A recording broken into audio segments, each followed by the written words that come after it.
پاکستان کے سیاستدان اور سیاسی جماعتیں ہمیشہ تنقید کی زد میں رہتی ہیں۔ عوام اپنے مسائل حل نہ ہونے کی شکایت کرتے ہیں اور سیاسی جماعتیں اپنی مشکلات کا تذکرہ۔ اس حوالے سے آج عوام کی عدالت میں مقدمہ ہے۔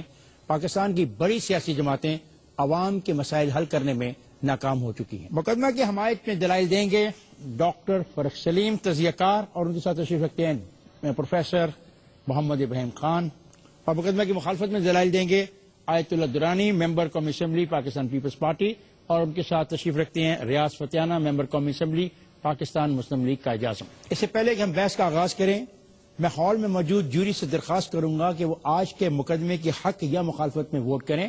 آج کا مقدمہ ہے کہ پاکستان کی بڑی سیاسی جماعتیں عوام کے مسائل حل کرنے میں ناکام ہو چکی ہیں۔ جو لوگ اس کے حق میں ووٹ کرنا چاہیں وہ 1 دبائیں، اور جس کی مخالفت میں ووٹ دینا چاہتے ہیں وہ 2 دبائیں، اور ووٹنگ شروع ہوتی ہے۔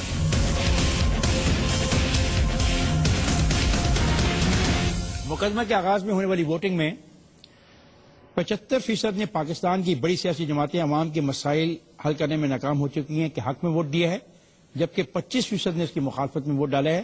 اب دیکھتے ہیں کہ کیا فریقین اپنے دلائل سے ووٹنگ کا رخ اپنی جانب میں موڑنے میں کامیاب ہوتے ہیں یا نہیں۔ اور میں دعوت دیتا ہوں سب سے پہلے اس موضوع پر مقدمہ کی حمایت میں خیالات کا اظہار کرنے کے لیے محترم فرخ سلیم صاحب کو۔ آج کا مقدمہ جو ہے اس کے 2 پہلو ہیں۔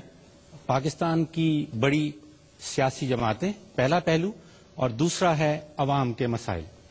تو پاکستان کی بڑی جماعتوں کی نشاندہی کرنے کے لیے تو بہت آسان ہے۔ پیپلز پارٹی پارلیمنٹ میں سب سے بڑی جماعت ہے، اور دوسری بڑی جماعت پاکستان مسلم لیگ نواز گروپ ہے۔ دوسرا پہلو جو ہے عوام کے مسائل، وہ جاننے کے لیے، ان کی نشاندہی کرنے کے لیے ہمیں عوام کے پاس جانا ضروری ہے، اور پبلک اوپینین سروے جو عوام کے پاس جاتے ہیں اور ان سے ان کی اوپینین لیتے ہیں۔ میرے سامنے ایک گیلپ پاکستان کا سروے پڑا ہے 12 اپریل 2011 کا۔ پاکستان میں پاکستانی بسنے والے پشاور سے لے کے ترکھم سے لے کے کراچی تک 88% لوگوں نے کہا کہ ان کا سب سے بڑا مسئلہ جو ہے وہ مہنگائی ہے۔ اور دوسرے درجے میں جو مسائل آتے ہیں، پہلے درجے میں سب اکنامک ایسپیکٹس ہیں، اقتصادی نوعیت کے مسائل ہیں، جن میں سب سر فہرست مہنگائی ہے، پھر بے روزگاری ہے۔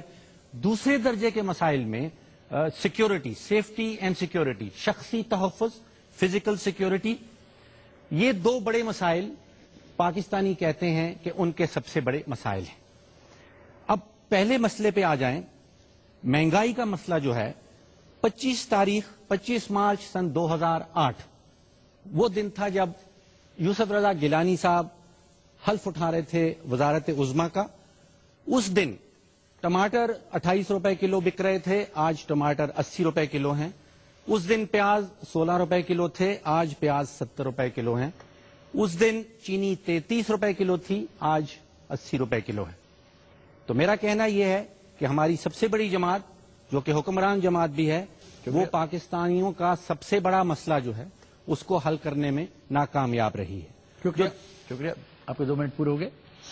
میں آپ مقدمہ کی مخالفت میں دلائل دینے کے لیے آیت اللہ درانی کو دعوت دے رہا ہوں۔ آیت اللہ درانی۔ بسم اللہ الرحمن الرحیم۔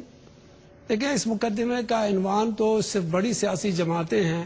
اس کو اگر پاکستان کے آج کے سیاسی حالات کو مد نظر رکھ کر کے، پارلیمنٹ کی پوزیشن کو دیکھ کر کے، گنتی والی پالیٹکس میں جہاں کر کے اس پارلیمنٹ کو دیکھیں، جس میں سے 342 کی پارلیمنٹ ہے، اس میں پیپلز پارٹی کی اکثریت تو ہے، لیکن 180 کینڈیڈیٹس چاہیے اس پارلیمنٹ کو چلانے کے لیے، حکومتی سطح پر جو کامیاب حکومت چلانے کے لیے۔ لہٰذا اس میں جو چھوٹی سیاسی جماعتیں ہیں، اس کے لفظ ہونا چاہیے تھا کہ آج کے اس مقدمے میں تمام سیاسی جماعتیں جو پارلیمنٹ کے اندر اتحادی اور اتفاقی جو ہمارے پاس ہیں، ان سب کے متعلق بھی رائے ہونی چاہیے۔ اس وجہ سے کہ میں اس مقدمے کو اس انداز میں دیکھتا ہوں کہ جب ہماری حکومت آ چکی، اس وقت آپ نے 10 سال مشرف کے زمانے میں جو قرضہ لیا ہوا تھا، اس کے 10 سال پورے ہو چکے تھے، اور آج ہم ان قرضوں کو واپسی کرنے کے لیے جب جا رہے ہیں، اور آپ نے میرے سر پر جو اس حکومت کے سر پہ لا کے رکھا، آپ نے سوات اور مالاکنڈ کی جو پوزیشن تھی جس میں آپ کی اس سابقہ حکومت، جب بھی میں استعمال کروں سابقہ آپ ناراض نہ ہو جائیے گا، لیکن حالات ایسے تھے کہ میں ایسی پوزیشن پر آ کر کے بیٹھ گیا. اس پیپلز پارٹی نے کیا کیا کہ تمام پارٹیوں کو ملا کر کے بشمول ان سیاسی پارٹیوں کے جو آج ہمارے درمیان موجود بھی ہیں اور اپنے کو غیر موجود سمجھتے ہیں، ان تمام سیاسی پارٹیوں میں سے اقتصادی حالت کی بہتری کے لیے ہم نے افواج پاکستان کا جو اقتصادی معاملہ تھا اس کو نہیں لیا، بلکہ ملک کے امن امان کے معاملے کو لے لیا، جس میں سے لوگ کہتے تھے کہ مارگلہ کی پہاڑیوں تک اب پہنچ گیا معاملہ، اسلام آباد آدھے گھنٹے کا سفر ہے، جبکہ آپ اپنے جی ایچ کیو میں اور اپنے شہر اور مسجدوں میں نہیں جا سکتے تھے. آج آپ کی امن امان بہتر ہوئی. جہاں تک اقتصادی حالت کی خرابی ہے، مہنگائی کی بات ہے، تو ہاں اس وقت 28 روپے اگر کلو تھا، 120 روپے ٹماٹر ہے، آپ نے 180 روپے ٹماٹر کا کہا، وہ آج 120 روپے ہے، لیکن وہ زمیندار کے پاس جا رہا ہے، پاکستانیوں کے پاس جا رہا ہے، عام مزدور کے پاس جا رہا ہے، ریڑھی والے کے پاس بھی جا رہا ہے. اور دوسری بات صرف ایک سیکنڈ کہ گندم 150 روپے ہو چکا ہے، جبکہ اس وقت 500 روپے تھا. یہ بھی زمیندار کے پاس گیا جو آج پاکستان کی میجارٹی ہے. حضرات میں جا رہا ہوں بریک پہ، جائے گا نہیں، میرے ساتھ رہے گا.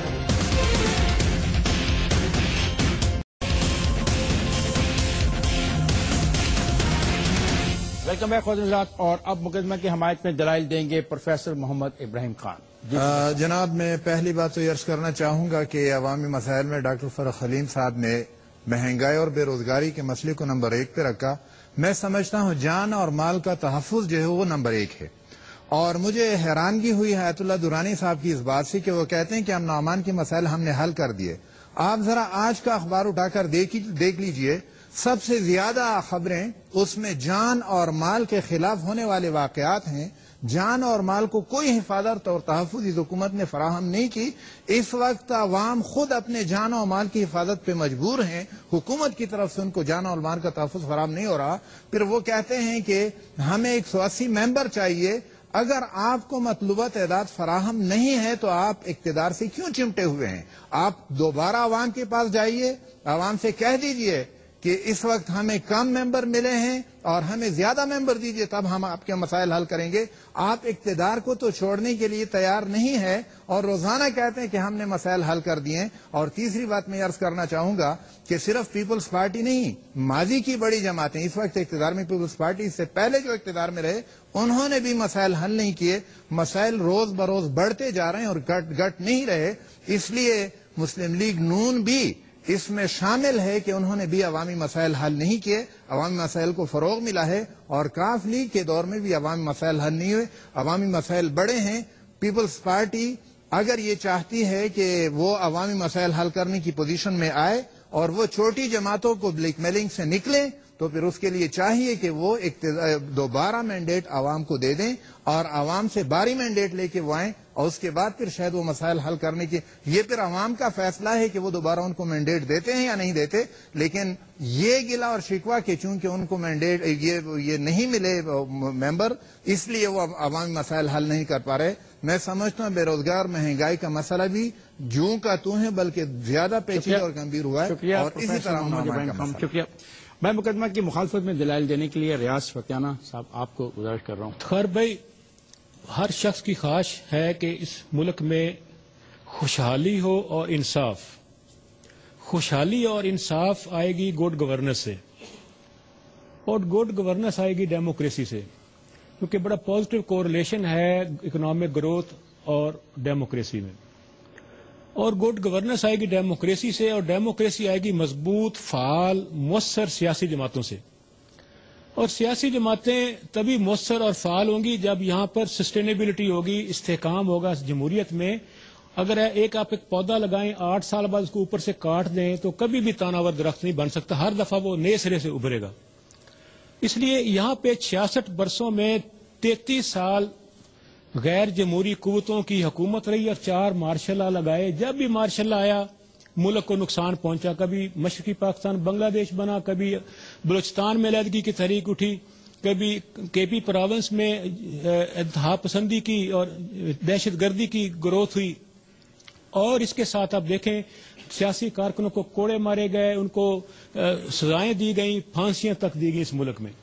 ان تمام حالات کے باوجود آج آپ دیکھیں کہ وہ حالات کیوں نہیں ہیں جو آج ایجپٹ اور ٹیونس میں ہے، کہ یہاں گھٹن وہ نہیں ہے جو ہمیشہ تمام تر طاقتور مارشل لا کو اخیر سیاسی کارکنوں نے اور بڑی جماعتوں کے لوگوں نے اٹھا کے دیوار کے ساتھ لگایا ہے، اور پھر جمہوریت اس ملک میں بحال ہوئی ہے. یہ ایک ایسی سٹرگل ہے جو سیاسی جماعتوں اور غیر جمہوری قوتوں کے درمیان 66 برس سے جاری ہے.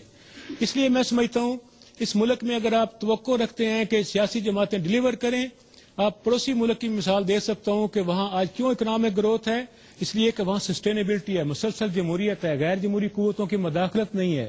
یہاں تو میچور سیاستدانوں کو کرپٹ کہہ کے ایبڈو کر کے آؤٹ کیا گیا ماضی میں. اس لیے ضرورت اس بات کی ہے کہ اس ملک میں جمہوریت کو مستحکم کرنے کے لیے جماعتوں کو مضبوط کیا جائے. شکریہ. اب میں ڈیبیٹ کو اوپن کر رہا ہوں اور میں آپ سے سوال کرنا چاہ رہا ہوں. آپ نے کہا کہ جب یہ حکمران آئے تو 33 روپے چینی کا ریٹ تھا جو 80 روپے کی بکری ہے. تو کیا ہم اس میں یہ شامل کرنا مناسب سمجھیں گے کہ اس وقت انٹرنیشنل ریٹ کیا تھا پیٹرول کا اور تیل کا، کیونکہ جو گنے کی ٹرانسپورٹیشن ہے صاف ظاہر ہے اس میں بھی قیمت بڑھی، اور کیا اس وقت گنے کا فی من ریٹ کیا تھا جس ریٹ پہ شوگر ملیں وہ گنا خرید رہی تھی؟ کوئی آئیڈیا ہے؟ دیکھیے، پاکستان میں جو قیمتیں ہیں ان کا ڈائریکٹ تعلق پوری دنیا سے نہیں کیا جا سکتا. جب یہ حکومت آئی تو 5 ٹریلین روپے سرکولیٹ کر رہے تھے اس اکانومی میں. پچھلے 3 سال میں یہ 5 ٹریلین سے بڑھ کے 8 ٹریلین ہو گئے ہیں. جو پرائمری ڈرائیور ہے مہنگائی کا اس ملک میں وہ نوٹ چھاپنا ہے، وہ یہ نہیں ہے کہ دنیا میں گنے کی قیمت کیا چل رہی ہے یا دنیا میں چینی کی قیمت کیا چل رہی ہے. قرضہ جات کا ذکر کیا گیا. قرضہ جات جو 1947 سے 2008 تک اس ملک نے ٹوٹل قرضہ جات لیے تھے، پچھلے 3 سال میں ہم نے وہ قرضہ جات ڈبل کر دیے ہیں. جو مہنگائی ہے اس کی ریزننگ آپ ہے، کیا جواب دیں؟ دیکھیے، چینی کے متعلق جب آپ نے کوشچن کیا تھا اس وقت ہمارے دور میں شروع ہوا تھا 80 روپے من تھا جب ہم گروور کو دے رہے تھے، گنے کے کاشتکار کو ہم لوگوں نے 102 روپے کر لیا تھا. انٹرنیشنل مارکیٹ میں جب تیل کی قیمت 70 روپے سے بڑھ کر کے $135 فی بیرل پہنچ گیا تھا، اس وقت آپ کی اکانومی پوری کی پوری بیٹھ گئی تھی. اس وقت یہاں کے یعنی صوبائی چیف منسٹرز نے جہاں پر انہوں نے ریکمینڈ کر لیا کہ ہمیں 55 روپے کلو چینی مل جانی چاہیے. سوال ادھر سے یہ آیا ہے کہ آپ لوگوں نے مہنگائی کو قابو نہیں کیا اور یہ آپ نے نوٹ چھاپے اور اس کی وجہ سے مہنگائی ہوئی. اس کا کیا جواب؟ ہم بتائیں گے آپ کو. میں بتاؤں آپ کو کہ عام آدمی پاکستان کا کیوں اس میں پس رہا ہے. ہم نے 8 ارب ڈالر ہم لوگوں نے IMF سے قرضہ لے لیا. کس لیے لے لیا؟ کہ اگر آپ اس پاکستان میں رہنا چاہتے ہیں تو بھی پاکستانی چائنیز کی طرح انڈینز کی طرح پاکستانی چیزیں استعمال کریں.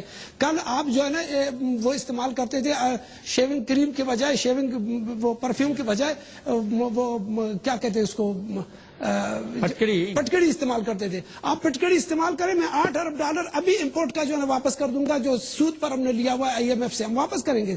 آپ ابھی تک پٹکڑی کی طرف نہیں جائیں گے. اور ایک طرف سے آپ کا ڈیمانڈ ہے کہ میں پوری دنیا کے آج کے کوالٹیز کے مطابق اپنے آپ کو چلا دوں. تو اپنے خول میں رہنے کے لیے سب ایک بتاؤں کہ ہم نے قرضہ اس لیے زیادہ لے لیا. ریاض آپ اگری کرتے ہیں؟ اور یہ جو ادھر سے اپنا فروخت نے کوشچن ریز کیا ہے کہ آپ نوٹ چھاپ رہے ہو تو پھر تو یہ ہونا ہے. میں عرض کرتا ہوں سپلائی اور ڈیمانڈ میں جب تک بیلنس نہیں ہوگا، کرنسی کو جب تک تقویت نہیں پہنچے گی، اور میں ابراہیم صاحب سے گزارش کروں گا جب تک بچوں کی گروتھ پہ ہم کنٹرول نہیں کریں گے تو کیسے ملک کنٹرول ہو سکتا ہے. یہ آپ کی ڈیمانڈ تو بڑھتی جا رہی ہے. یہاں علماء کرام کہتے ہیں کہ ہر بچہ رزق لے کر آتا ہے. اللہ تعالیٰ نے عقل بھی دی ہے، اس عقل کو بھی استعمال کریں. اب پاپولیشن آپ کی ویسٹ پاکستان کی پہلی مردم شماری 1951 میں ہوئی ہے، 1.5 کروڑ آبادی تھی. آج ہم 18 کروڑ پر پہنچ گئے ہیں. جب 18 کروڑ 1.5 کروڑ سے جمپ کر کے چلے گئے ہیں تو آپ کے وسائل تو کم ہوں گے. آپ پاپولیشن کو کنٹرول کریں، آپ انرجی کرائسس کو کنٹرول کریں. یہ آپ نے کہنا انہوں نے تو نہیں کرنا، وہ یہ کہہ رہے ہیں کہ سیاسی جماعتیں ناکام رہی ہیں. سر گزارش یہ ہے، اب میں سمجھتا ہوں کہ جماعت اسلامی اور چھوٹی جماعتیں ہمارے ساتھ تعاون کریں اور فتوے دینا بند کریں تو بچوں کی گروتھ کو کنٹرول کیا جا سکتا ہے.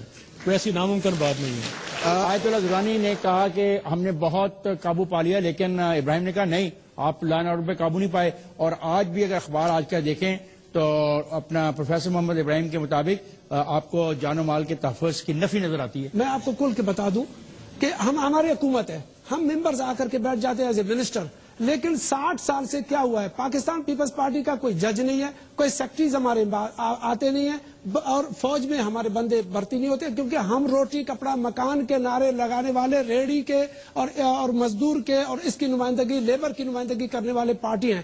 ہم اس بڑے زمیندار کے متعلق جس کی بڑی بڑی ملیں تھے، کارخانے تھے، زمیندارہ تھا، سرمایہ داری نظام تھا، 21 خاندانوں کا اس کا قبضہ تھا، ہم اس کے اگینسٹ آ چکے تھے۔